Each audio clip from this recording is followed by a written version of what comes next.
Figaro. Un autre regard. Anne de Guigné et Aude Cérès. Bonjour Anne de Guigné. Bonjour Aude. Anne, dans votre chronique Un autre regard cette semaine, vous faites un lien pour le moins surprenant entre les difficultés budgétaires de notre pays et la chute de la natalité. Est-ce que vous pouvez nous expliquer ? Oui, bien sûr Aude. En effet, quand on pense à la chute de la natalité et aux questions budgétaires, tout de suite, on pense à la question assez classique du financement de l'État-providence. Mais en effet, ce n'est pas ça qui m'a inspirée.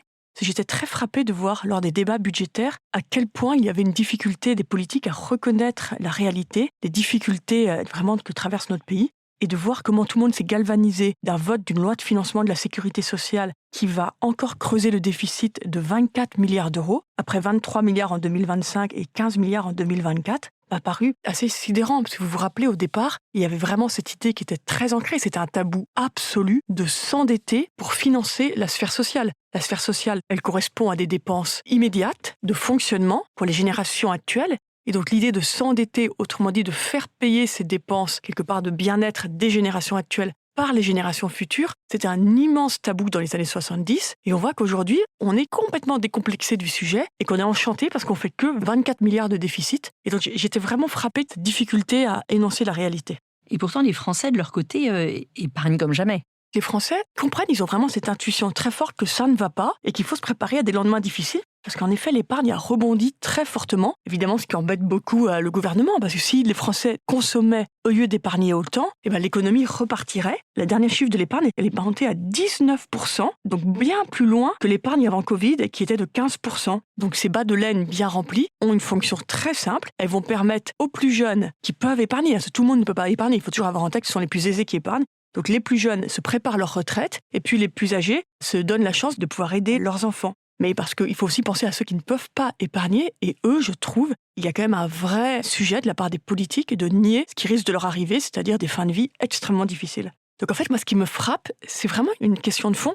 On comprend la politique, c'est pas simple, évidemment, avec le Parlement actuel, mais vraiment comment les politiques, les leaders syndicaux aussi, puis beaucoup d'intellectuels, peuvent faire fi à ce point des réalités du pays.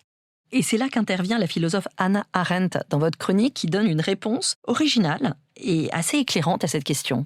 Mais oui, j'ai relu La condition de l'homme moderne récemment. Vous savez, c'est un livre qui est paru en 1958. Et ce qui m'a beaucoup frappé, c'est qu'elle écrit dans ce livre, je la cite, « Le miracle qui sauve le monde, le domaine des affaires humaines, de la ruine normale, naturelle, c'est finalement le fait de la natalité dans lequel s'enracine ontologiquement la faculté d'agir. » Donc en fait, ce que nous dit Hannah Arendt, c'est la naissance de nouveaux hommes, donc des enfants, qui permet à tout le monde de se situer dans le temps et d'agir, qui permet de penser sa propre finitude et donc de se projeter dans l'action. Évidemment que les difficultés actuelles à court terme sont liées au Parlement, au passé, à toutes nos incuries, mais de manière plus philosophique, le fait d'être dans un monde où il y a très peu d'enfants, sans doute éclaire cette grave crise politique que vit la France, mais aussi tout l'Occident.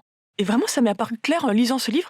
À l'époque, en plus, Hannah Arendt célèbre le message de Noël qu'il y a dans les évangiles. Dans le livre, c'est assez étonnant. Et vous avez une préface de Paul Ricoeur qui explique à quel point c'est compliqué à comprendre ce commentaire sur la natalité d'Hannah Arendt. Mais je crois qu'aujourd'hui, vraiment, on voit bien à quel point il est éclairant. Alors, notre indicateur conjoncturel de fécondité, le fameux ICF, en France est de 1,65. Et avec ce taux, la France se situe encore au-dessus de la moyenne européenne de 1,4. Alors, on se réconforte comme on peut. C'est vrai que la France n'est pas le pire pays qui souffre de la plus grave crise de la natalité, mais on voit bien que nous convergeons vers la moyenne européenne. Et puis en plus, c'est pas un sujet de dixième, c'est vraiment, je pense, dans l'esprit du temps, ce que voulait dire Hannah Arendt, et le fait que la diminution de la natalité, je pense que la France en est frappée comme les autres pays. Mais on voit bien d'ailleurs que cette baisse continue, puisqu'en 2025, il y a encore déjà moins d'enfants qu'en 2024, qui était un point bas depuis la Deuxième Guerre mondiale. Puis ce qui m'a beaucoup frappé, c'est qu'on voit que dans les mœurs, quand même, la nature ayant horreur du vide, la roue tourne. Donc en France, il y a plus d'animaux de compagnie, ce qui est très sympathique. Et il y a évidemment des familles avec des enfants qui ont aussi des animaux de compagnie. C'est pas une alternative enfants ou animaux. Mais on voit que dans la jeune génération, il y a eu un sondage qui m'a un peu frappé d'un groupe de vétérinaires, Vester, qui dit que la moitié de la génération Z estime que c'est exactement pareil d'être parent d'un enfant ou d'un animal. Et d'ailleurs, un groupe très habile en marketing s'est adapté, c'est McDonald's, qui a choisi la France pour ce lancement, qui a lancé donc une nouvelle offre à destination des chiens. Donc ça remplace le Happy Meal. Maintenant, vous avez le Happy Doggy, avec des petits cadeaux pour les chiens, des petits jouets. Donc, est-ce que ça suffira à remettre un esprit de réalité chez nos dirigeants, tous ces petits bébés chiens ? Écoutez, je ne suis pas sûre, Aude. Merci beaucoup, Anne. Je rappelle qu'on peut retrouver votre chronique Un autre regard dans le Figaro, sur Figaro Radio et sur toutes les plateformes d'écoute. À bientôt. À bientôt.